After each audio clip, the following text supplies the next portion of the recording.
I'm delighted to introduce our next two guests. Michael Feuer is Dean of the George Washington University Graduate School of Education and Human Development. And James Fallows is the national correspondent for The Atlantic. We're thrilled to have both of you here. Jim, I've been a fan of your writing for a long time, and we have something in common. You've written extensively about Middle America. And when I came to the US, I spent 8 years in central rural Illinois. So I always say I see the world through corn-colored glasses.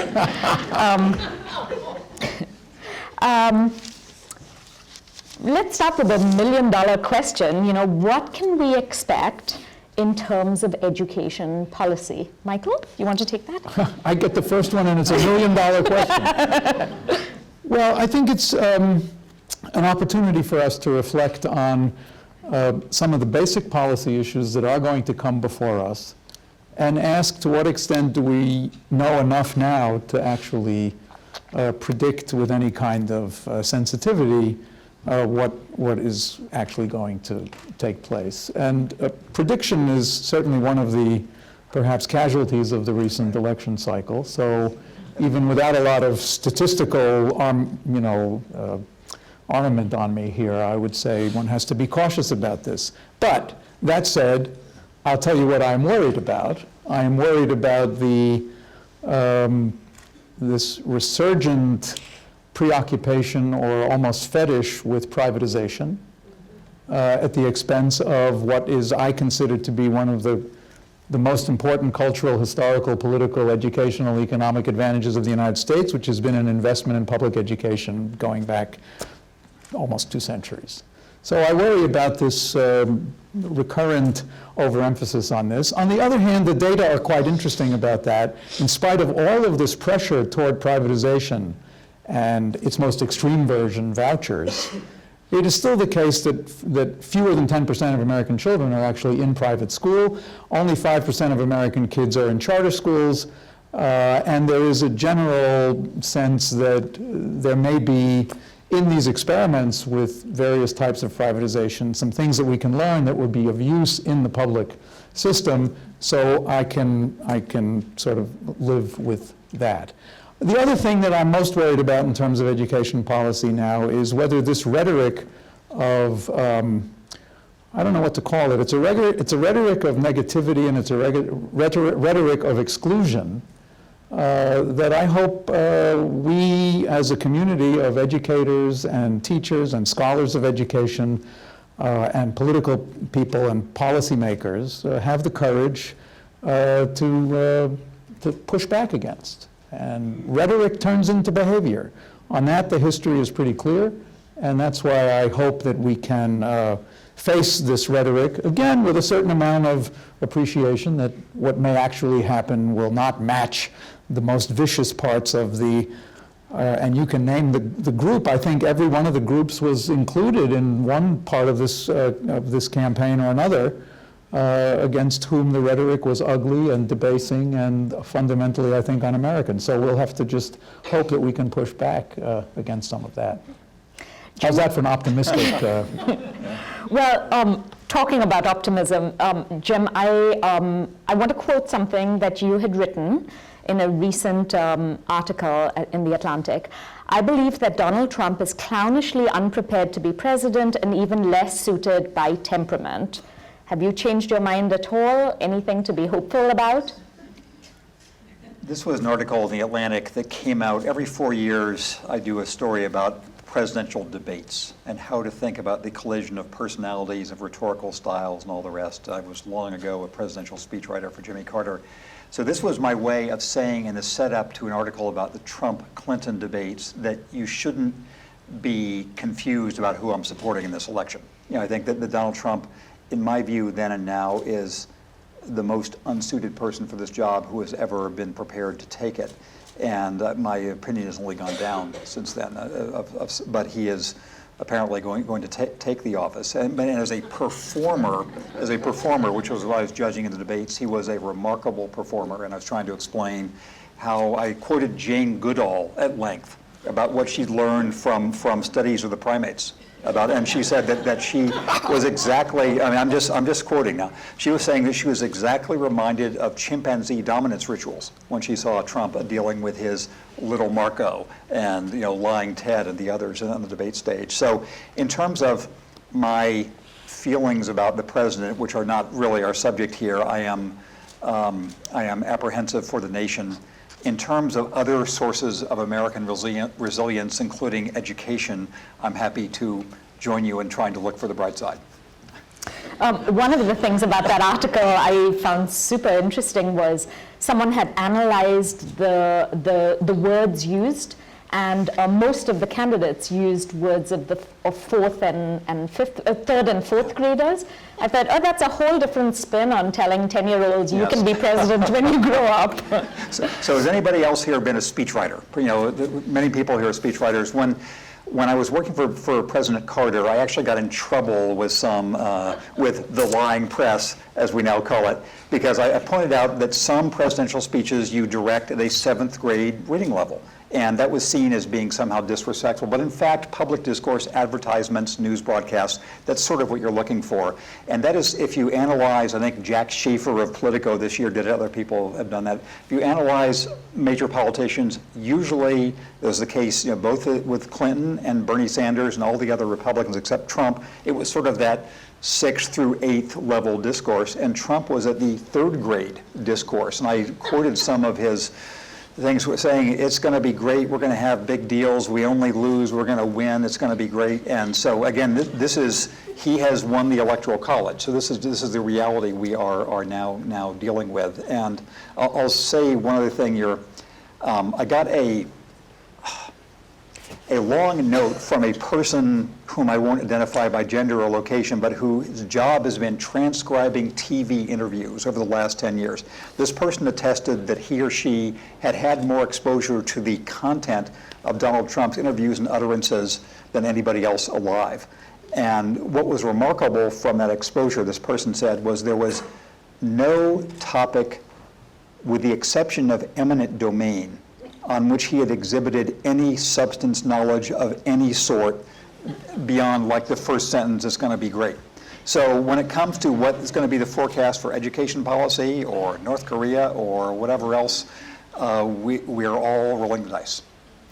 Let's get back to hopeful. You have traveled extensively in Middle America, and you have great examples of what's working.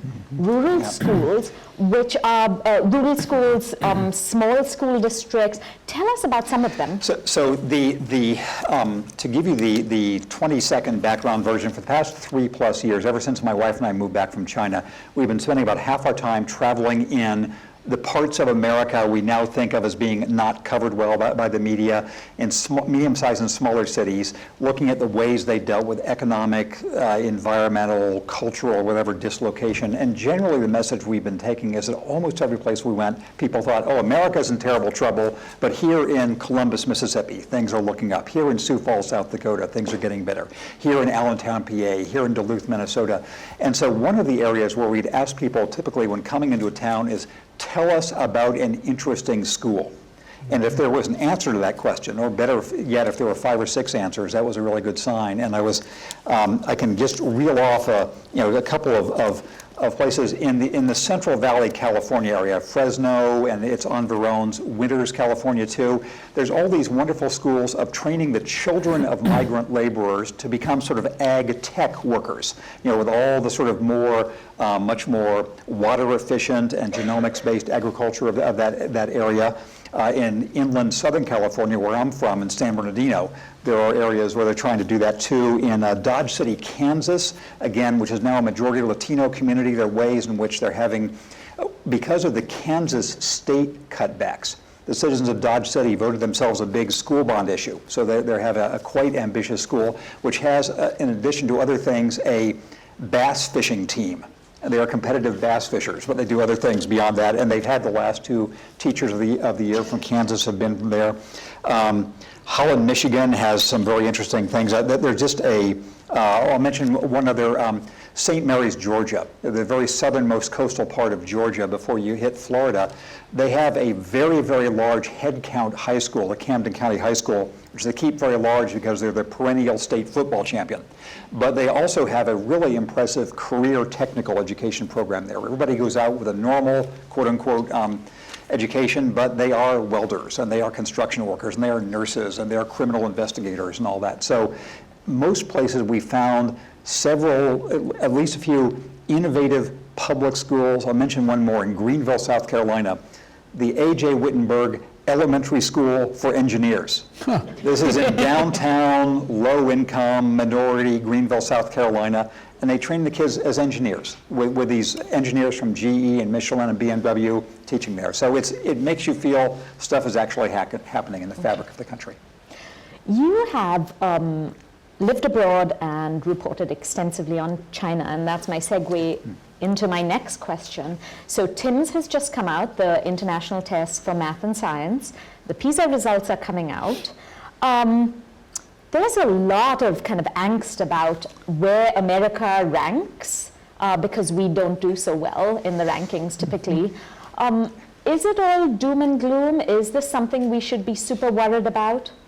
Do you want to give the official answer? I can give the I'm in no position to give an official answer, but I want to just say that I want to hear your answer to this. If you promise you're not going to change based on Jim's answer. Well, no, the point here is it's very important because it ties to what Jim was just saying about this experience in visiting some of these places across America, that there is a rhetoric of failure and comparative failure that is very gripping on the political psyche generally. Now, some of the people here undoubtedly remember in 1983, The Nation at Risk, which used some of the most potent language to make the case that we, were experiencing a rising tide of mediocrity. That if a foreign power were found to have been responsible for America's educational condition, it would be considered an act of war. I mean, it was this sort of. But compared to the rhetoric that Jim was describing in the most recent campaign, Nation at Risk seems sort of mild. And so the point here is I would like to hear Jim's view on how to square whatever the results are in things like TIMSS and PISA with the experience of people in communities that are really making a positive educational difference. Mm-hmm.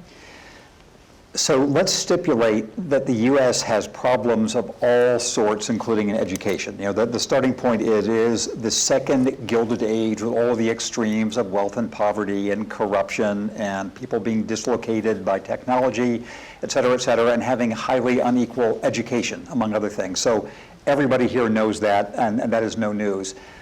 The main lesson I conveyed from living in China for almost 4 years is that the United States has terrible problems, but anybody in China would trade them in 1 second for China's problems. China, including in education. And I'll give you a couple of illustrations. If you think underprivileged American schools have a hard time, I'd say go to China. I spent a long time in far western China, sort of the equivalent as if the most depressed parts of Appalachia were as far away as Nevada or something. The geography of China is like the U.S. if it stopped at the Rockies, or if it stopped at Nevada, if there were no California. So the further in you go, the more deserty and more mountainy and poorer it gets. We'd see these schools where the children would walk from their villages on Monday morning, 10 or 12 miles. They would stay the whole week at this school, literally 14 or 15 teenagers per room about the size of a shipping container. And they'd have their little books and everything. I mean, it was hundreds of millions of people in China. It's still a poor country with a lot of people doing that way, where their faces were sort of permanently red from frostbite. And so you can find, I was in Shanghai as of about 36 hours ago, and in Shanghai, where I think these TIMSS measures are taken, you can find a layer of the very most sophisticated students. And if you compare the most privileged people in Shanghai with the run-of-the-mill in Pennsylvania or Iowa, you can say, oh, we are falling behind. But that is if it's useful in directing our attention, fine. You shouldn't be dissuaded into think, oh, let's have the Chinese schooling system. I'll tell you one other anecdote. The reason I was in China, this is a secret, but it's just between us here. No one will know. Back in my dim past, I'd been a Rhodes Scholar and gone studying to Oxford. And so this, through a long backstory, we've established a Rhodes Scholarship program for China. And so I was there for the second selection of a winning class from Chinese universities. And these, as you can imagine, were a very impressive group of young people whom we were choosing from. There were 4 winners we chose from the entirety of China among 14 finalists. And even if you assume the raw talent distillation of 4 people out of a country of 1.4 billion, still the way in which they were looking forward to either going to Oxford, or if they didn't win the scholarships, getting their graduate fellowships at Yale or at the University of Chicago or at Berkeley, the gap between what is available in the US in particular, in the Western world in general, and Chinese education is so enormous that yes, if comparisons with China make us try harder, that's fine, but don't be fooled. I just want to segue from that into a related point, and that is international comparisons in education have been around for a long time. And there's a great deal of good that can come from this kind of cross-national analysis and introspection and comparison. And there's also a certain amount of mischief that can result from an over-reliance on certain kinds of scores and an over-reliance on league tables and all the rest. There was a time when the United States government, contemplating its involvement in international comparative studies, turned to an independent scientific organization for advice, which was a smart thing to do. There was a time when the United States Congress, and this is when I met Jim Fallows, because I was at the Office of Technology Assessment, rest in peace, and that was an example of Congress turning to essentially a scientifically expert community for independent, objective advice. So here you have a good example. Will there be an appetite on the part of this new government? And I ask that, I'm trying to be rhetorically neutral here and ask it rather more empirically. Will there be an appetite for something that resembles credible, objective evidence in the service of improved policymaking? The answer is, let us hope so. Okay. That's the short version of your answer, yes, let us hope. What do you think are some of the most urgent, if you had to give the new administration a wish list, what would you say are the top 3 education kind of policies we need to look at? Jim. I'm going to answer a different version of that question. And again, I'll introduce it this way. In the current issue of The Atlantic, I have a long story about how to deal with China, whether the assumptions of dealing with China for the last 40 years need to be re-examined because things are constricting so much there internally. And the premise of that piece, which went to press about 2 weeks before the election, was that the United States would be carefully judging its options and the consequences of dealing with China. I'm not sure that premise applies anymore. So too with education. The question I'll answer is, what do I hope the United States, not what I expect this administration will do, what I hope the United States would do. I'm not an education expert, I guess, so my answers therefore will be obvious. The first is the obvious point about everything in the United States at this moment, which is the simultaneous effects of polarization and denigration of the public. You know, in my view, the greatest moments of the United States have been when there was a coincident respect for the public and respect for the unifying, and ways to create opportunities for everybody. All of my forebears came from non-college families who went to college because of World War II and the GI Bill, and that's how, there was entirely different opportunities for them. That's my understanding of American history. If there is some way the United States could restore its sense of the public and the chance for everyone. I think that would be that would be my first goal. A second goal I would have is I was really impressed around the country by two phenomena that you all know about, but I'd paid no attention to.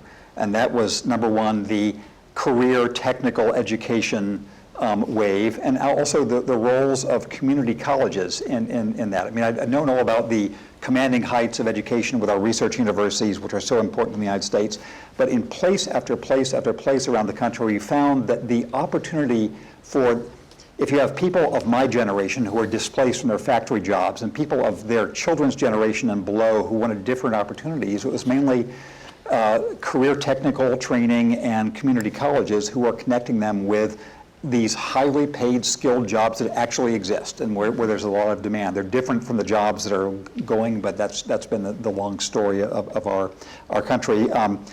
So I'm saying public in the middle, career technical and community colleges, and I guess I would say just some general an end to such bad-mouthing about education. You know, that it is a better unifying thing than we think, and most people recognize that about their own communities. And I guess if they didn't imagine their successes locally were these anomalies. So anyhow, that's my non-expert view. Mm-hmm. What about you? You want my three? Uh-huh. I'm so glad that you got him first because that gave me a chance to think. He's too fast. First of all, I want you all to know, since I'm a dean, I'm allowed to give homework assignments, right? You all should get your hands on the March 2016 issue of The Atlantic, where Jim and his wife Deb have an essay which essentially describes their visit to these places across the United States. It is, besides everything else, a brilliant piece of writing, as we're accustomed to from Jim, but it is so relevant to what we are facing now, not just in education, but in the future of this country, that that's my homework assignment. For me, the three things would be, I would say this, I would have said this to either party winning this presidential election. One is to get serious about inequality, economic inequality, wealth inequality in the United States, and its effect on educational opportunity. And what we have allowed to happen in the economy of the United States in terms of the quite outrageous gap between the poor and the rich is something that has long-term and very, very deep impacts on education and on opportunity. So I would emphasize inequality. Now, I realize that in the light of the administration that is about to take office, the probability of my ideas being adopted is on the low side, but you asked for my... The second is another word that starts with IN, and that would be the word investment. I mean, here actually maybe there's some hope, because at least the leader of the party that won claims to have made his fortune by being a smart investor. Let's see some of that investment mentality when it comes to education, by which I mean not just investing in the ideas that the private sector can handle it all, but investing public resources in the service of what is a public good. That's going to take a little bit of lobbying, let's just say, with this group. But I still think that would be my second thing. And the third is another word that starts with IN, and that's inclusion. And for that, I think, again, the American experience and the American experiment in universal education and in access and in expanding the franchise. I was telling some of my faculty earlier today, pretty soon I'm going to be starting to wear a lapel pin with the Statue of Liberty. And I'm not kidding. And I think the idea of American education as being inclusive, and I don't mean it in, you know, in the rather more jargony way in which even that word has been hijacked, but the idea of inclusion in the American experiment in education, people of color, people with, who come from different countries, people with disabilities, people with different gender and sexual preferences and all the rest, that's what made America great, and that's what needs to continue to make America great. And now it's just a matter of, if anybody over there picks up the phone, I will be glad to tell them that. Well, let's go ahead and take some questions. If anyone has questions, please come to the mic. And someone's coming to the mic, Yes. I'll give a 10-second addition to what Michael was saying, that I'm about to write the story of Erie, Pennsylvania, with the cruelest kind of funding inequality you can imagine. And people there are trying so hard, but just the rules of the funding in Pennsylvania are so unfair. And that is a story replicated elsewhere. Okay. Go ahead. Hi. Uncertainty and volatility, two things that investors typically don't like. But from your view, Mr. Fallows, from either middle America schooling or from 36,000 feet up in the air, what advice do you have for educators with those two terms? Of preparing children to deal with that, or of coping just yourselves? the uncertain, education environment we face under a Trump presidency. Again, you all are much more expert in this than I am. The volatility I actually worry about from this administration is in the realm of the judgment calls a president inevitably makes countless times per day, and these are mainly in the foreign policy realm. And the 15-second backgrounder here is the main thing I learned about the presidency from working for Jimmy Carter is that the only choices a president gets to make are the impossible ones, because all the other ones get made down the line someplace. And so volatility I worry about is international. And because that depends on his judgment calls, I wouldn't think that on a whim he can change that much in the educational perspective, unless he decides to carry out some of these, like getting rid of DACA and starting to expel people. That would be, which I think would be horrible for the country for the reasons Michael was saying, but also that's something I could imagine him doing. But I don't think the funding, it's not subject to his whim in the same way. So I would worry less about that than if I were, say, a soldier in the DMZ in Korea right now. Good afternoon. I'm Nora Howley. I'm a consultant, which is an evil word here in DC, but I'm also a doctoral student. 30 years ago, I was doing education-based community organizing in one of the kinds of communities that you talk about visiting, Mr. Fallows. And I think one of the hardest things we had to face was that the people who were voting, who we needed to vote these educational spending bills, which are becoming more and more important at the state and local level, didn't see the kids who didn't look like them. These were kids of a different color, a different language. They didn't see those kids as their kids and as having, that their community should be investing in them. Given the level of really hateful rhetoric that has come out of this campaign, and given what we've seen in our schools, and yet given that we need states and localities to step it up, what do we do to achieve more of those kinds of places like the ones you described? Yeah. So this obviously is a hard question. I guess the starting point repertorially is that we were surprised by how much existing traction and sense of usness there already was compared with what you would think by listening to the rhetoric. And just to give a couple of illustrations, again, in Dodge City, Kansas, the city barons are still mainly white. Population is now majority Latino. The school district is almost all Latino. But even there, the community sort of pulled together to vote the school bond issue. Something similar happened in Holland, Michigan. Holland, as you might suspect, used to be mainly white Dutch people who are enormous. Kirk Cousins of the local football team is from there. It's now just about majority Latino from agricultural interests. But there too, they have found a way to think of these people as us. San Bernardino has done something similar in their recent votes. And so I guess my point is there is still a sense at places in this country of being able to imagine there is a community of interest that we're all involved in. Erie, Pennsylvania, I mentioned as the other example. Pennsylvania's school funding is a nightmare, as any of you from Pennsylvania know, but the city of Erie is a little tiny island in the middle of suburbs which are much more prosperous, and the poorer both the residents and the students of Erie City become, the more people go to the suburbs, and there's this downward spiral. But they're trying now to deal with that, and all over Erie are signs saying Erie's children are our children, and they deserve better. And so I guess I don't know the actual how-to, but there's still some of the glue left, city by city. Yes, ma'am. Hi, I'm Heidi Gibson. I'm a student here at the International Education Program, a grad student. And my question is sort of revolves around the one of the central ideas behind universal education to begin with in the United States was educating students for democratic citizenship. And in light of the recent election, not just the election results, but more, the anger we've seen, the distance people feel, the distrust for the government, are we failing at that? And if we are, or even if we're not, how can we do better?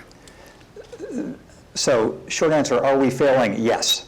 This is just when I got in D.C. Yesterday, I was on the Diane Rehm show, which I recommend to all of you to listen to. Is me, Glenn Thrush from Politico, Margaret Sullivan, who used to be the New York Times public editor, and Scotty Nell Hughes of the Trump surrogate team. And the axis of discussion was Ms. Hughes saying again and again, there are no such things as facts anymore. And it's all a matter of opinion. And I mean, it really, I urge you to, I did an item on the Atlantic site about this, which sort of highlights the time. And I think in our systems of providing the sea in which democratic citizens swim, whether it's education or public media or official journalism, whatever, obviously we've had a very important systems failure. It's one where, just like the 2000 election, 100 things had to go in a certain direction for the result to be what we have now, but obviously we need to think about this. My sense is that journalists and entertainment people have a more urgent problem than educators do, because, I mean, it's been a more acute failure for us, but obviously education, so we all have a problem that we all need to think about how to deal with, and I think everybody in the press is thinking, what can we do now? Mm-hmm. Yes, sir. I'm Mark Snois. I'm a grad student here in secondary education at GW. I also wanted to circle back to your comparison with China and some of the things both of you had talked about. It just strikes me as someone who's preparing to go into the schools, and I've been spending some time in Northern Virginia, that even in places that are not like Erie, Pennsylvania had been, that are trying to do the right thing, schools are swamped. And because of this amazing draw that the country's had, and immigrants have come in and are changing the whole dynamic, and teachers are struggling to deal with that, is a comparison with China really the most illustrative, or should we be comparing ourselves to Western European models? But even there, are they struggling with the same problems we are? So, what do we do? No, that is another very interesting question, and something I wrote when I was living in Japan long ago is that one of the hardest things for Americans to do is to take any other country seriously without being afraid of it. You pay attention to other countries only when you think they're going to blow you up or take all your jobs or something. And that's why China was, this frightening comparison with Shanghai, when actually there is almost nothing in common between Chinese education and ours, the population base they have to deal with, the resources, et cetera, et cetera. And so you're right, it might be more instructive to look at, I think probably the two most relevant comparisons would be Canada and Australia, in that both of those, like the United States, are invented countries that have committed themselves for a long time to absorbing different cultures, unlike Germany, unlike Hungary, unlike France, where it's something that is done but in a very different way from the United States. So I spent a lot of time in Australia, less in Canada, but I would think those would be the places whose lessons, pro and con, I would find most interesting in Canada and Australia. Yes, sir. Jim Williams, Department of Education. If each of you were to assume a current services budget for the next 4 years or 10 years, how would you reallocate the money at the federal, state, and local levels to get the best bang for your buck? I will leave this to the dean. I'm sorry, my hearing isn't great. I missed the first part. If you assumed a current services budget, how would you Okay. reallocate the money? So this is not an area where I have too much expertise, so I'm not going to even try to fake it on how to allocate these resources. My general predisposition on this, and I think this is actually borne out by some of the historical data, that sustained investments in the allocation of resources toward communities that are relatively disadvantaged does us all a lot of good. And beyond that, it's a matter of the technicalities. But I believe that the federal government has to maintain its role in overseeing and monitoring little things like the Civil Rights Act and the implementation of civil rights law in this country. I think the federal government has to sustain a significant investment in research related to the improvement of education, because neither the private sector nor at the state level will there be resources to actually do that at the level that it requires. And I think the federal government has to continue to provide the nation with a reasonable program of accountability that essentially keeps us focused on, steady, even if it's somewhat gradual and frustratingly slow, but improvement on the basic goals of education. As far as the services budget, that I'll turn to some of my faculty who study that stuff much more closely. Okay. Ma'am, I'm so sorry, but we need to wrap up the session because we've got our final session. We don't need to wrap up? We've been given the don't wrap sign. Okay. Yeah, so you can ask a really boring question. I'll make it short then. I like your comment about investment and wanting the president-elect to invest, but if he's not paying his taxes or feels that's not important, I don't think he's investing in our education. But my question is, what do you see being the largest hurdle for minorities in education with this new president in office? What do you think some of those hurdles may be for minorities? And also, how can the state and district support students in being able to pretty much compensate for some of that? Well, that's a great question. Are you one of our students here too?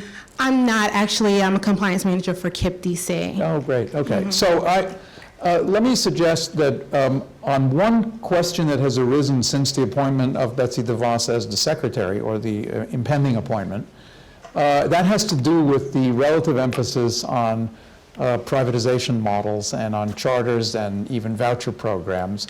In the campaign, Mr. Trump talked about $20 billion to go towards something that sounded like vouchers, but it wasn't quite as coherent as some of the other things that he was describing in sophisticated policy terms.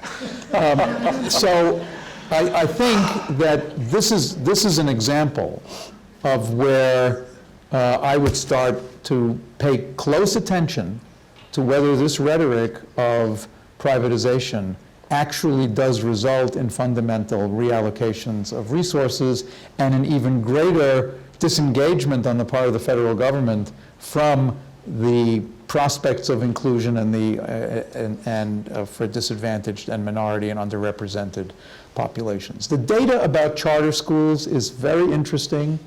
To summarize it, I would say there's probably as much variance in quality within the charter sector as there is between charter schools as a whole and the traditional public schools. So that should at least give us a sense that this categorization, charters versus the other, is a bit vulgar and isn't going to advance our agenda. On the other hand, we have pretty good evidence of places that have tried different kinds of charter and voucher programs, and we have seriously good research evidence that shows us what works and what doesn't work. And the basic answer on this, given the administration that we are going to inaugurate in January, is that we have to pay very close attention to the ways in which a word like charters or a word like even vouchers is actually implemented, because it means a lot of things, and very different things in different places. The latest data, the latest really excellent research on charters and private education in America, one of the findings is that even though overall the percentage of kids in charters is only in the 5% range, there is tremendous variability in the extent to which states actually monitor and regulate their charter schools. So if I were, again, to be asked what's a big ticket question that I worry about, it's not the average performance of education in America. It's not the mean. It's the variance.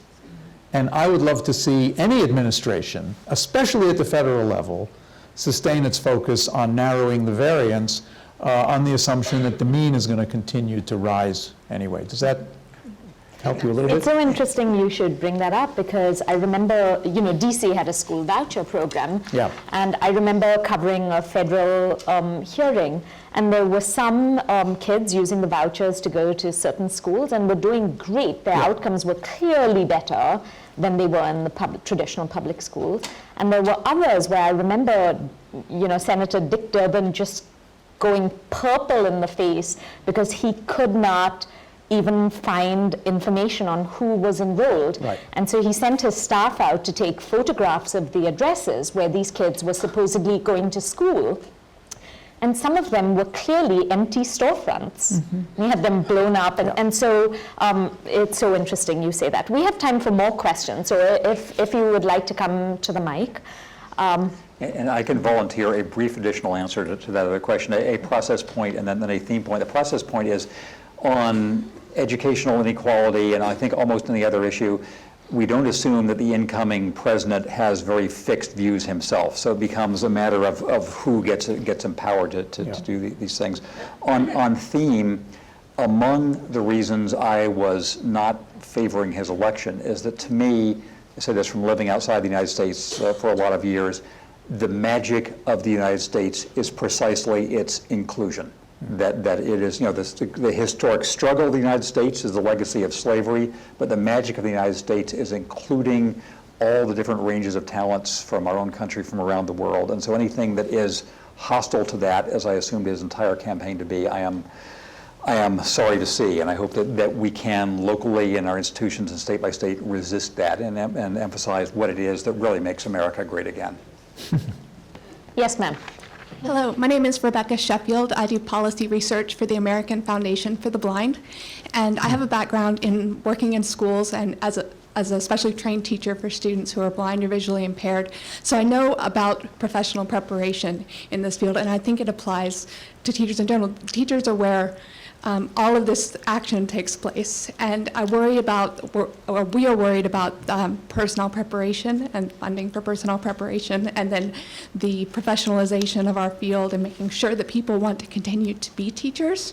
Do you think this is an area we should be concerned about over the next 4 years, and what can we do to continue to support and encourage more people to enter teaching as a profession to make all of this happen? Michael, you should take that. Yes. I should. If someone's thinking of applying, should they? There has been a rather sustained assault on the quality of the teaching profession in the United States going back decades. Some of it, unfortunately, does pick up on the point that we do have some teachers who are not doing a good job and who are not effective and who should be held accountable. But in that somewhat sweeping overjudgment of the teaching profession, what we have done is played with a very risky outcome, which is that people will hesitate about joining the profession. That said, the evidence now suggests that actually more working teachers today answer positively about job satisfaction and how they're doing. A surprising number of teachers actually are not quite as worried about the high stakes accountability movement as some of us watching from the outside may have been.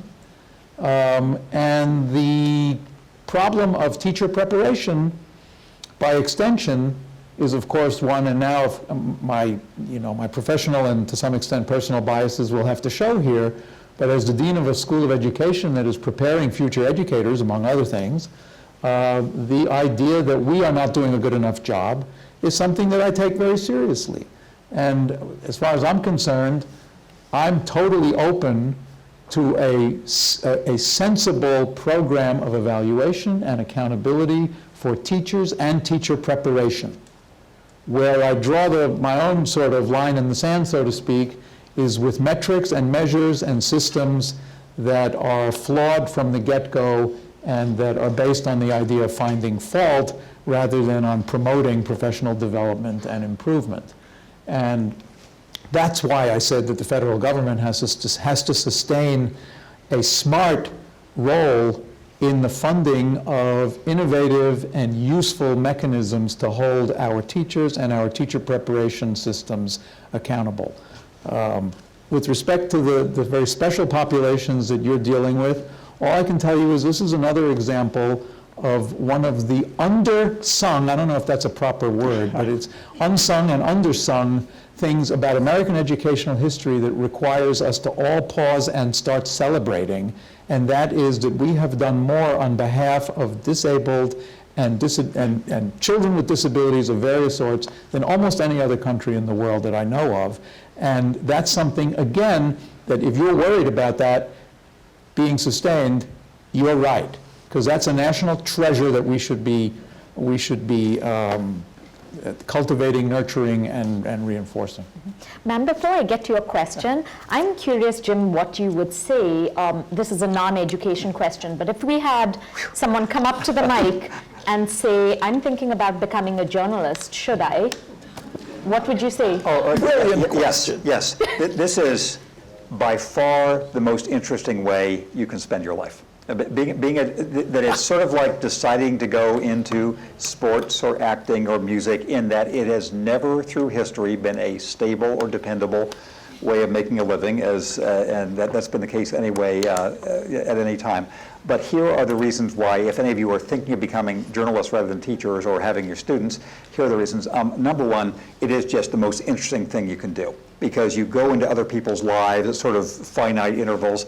I was in the Chinese coal mine for a while, but then I was not in a Chinese coal mine anymore. I could learn about other things, and so it is interesting. Second, for young, it's a field traditionally much more shaped by young people than other fields. Almost every innovation you can think of in journalism, somebody in his or her 20s came up with, and that's happening now too. Third, if the students you're talking with like the idea of being sort of tested for performance, if they like the idea of having to take their turn at bat or throw the pass or whatever sporting metaphor, you have to keep doing it. You have to keep writing the stories, doing the broadcasts. And finally, you can think that if you do your work well, it makes some difference. The only way we know about places we haven't seen ourselves is because somebody went there and described them for us. And so I think that it's something, so yes, anybody who wants to be a journalist should do so. Great. Okay, let's get back to questions. Yes, ma'am. Yeah, my name is Katerina Odarchenko, and I'm from Ukraine, work in SIC Group, and our company invests some resources and money to educational program which connect with democracy development and also with government relations. But, for example, 10 years ago, we have programs with George Washington universities and other American universities when we have period after Orange Revolution, and this program were very effective. For now, we haven't this program, for example, between UK universities and Ukrainian K universities. And people who want to work in journalism, who want to work in political consulting, in government relations, public affairs, they can only do education on Coursera and some international medias, but not in such discussion like today, for example. How, in your opinion, it's programs of cooperation between, for example, Ukrainian universities and George Washington universities, or it's might be a program, a national program of foreign education, because it's also part of ideology of United States. It's my question. Thanks. So you can ask from the university perspective, or I can ask from the university perspective, I think I understood the question about to what extent have we and will we be able to continue to invest in programs that enable our students and students from other countries to work together and learn together and find mutually reinforcing? Is that an adequate summary? This remains a very high priority. I can only speak about GW. It remains a high priority for us, and we are a little bit concerned in the light of some of the campaign rhetoric about shall we say, the inclusion and the immigration and the other that came up in this campaign, whether this will somehow discourage students from overseas from thinking about coming to study here. Now, that's got all kinds of, again, this is speculative at this point. We don't really know. I'm hoping that people understand in other countries that the university, independent of whatever the administration's point of view might be about this, that the university maintains a very abiding commitment to the ideals of cross-national collaboration and international engagement. And one can only hope that continues to be one of the great things about being in a big university in this country, is that we have this wonderful hodgepodge of people from all over the place. And I find that to be one of the most thrilling things to be about this university, is if I'm sitting in a restaurant at the corner of 21st and Pennsylvania, I hear all kinds of languages just during lunch, and some of it is from students, and some of it's from faculty, and some of it, by the way, is from people who wander over from the World Bank. So it's not only that, I mean, geographically we have that additional advantage, and I just hope that we find ways to sustain that, and that people overseas shouldn't worry too much about it yet. So one of the rare advantages of being as old as I now am is I've been able to see over the generations the difference it makes, exchanges like you're talking about, just the effect it has on Americans of having lived in Europe or Africa or South America or wherever, and the effect it has around the world of people having spent time in the United States or even been connected online, as we say, some of the courses. So I'm in favor of, I will do everything I can to fight for the continuation of these exchanges, because I think they're just, not every one of them goes perfectly, but they really matter on both sides and make the world a lot more stable place than it would be otherwise. One of the things about being an education reporter is that everyone has an opinion about how public schools should be run because they've gone to public schools themselves. And now we have a situation where the education secretary has not gone to public school herself, and her children have not gone to public school. Do you think this is going to be like, you know, public schools under assault, or could this be an opportunity for a breath of fresh air? You know, let someone with a totally different perspective. Well,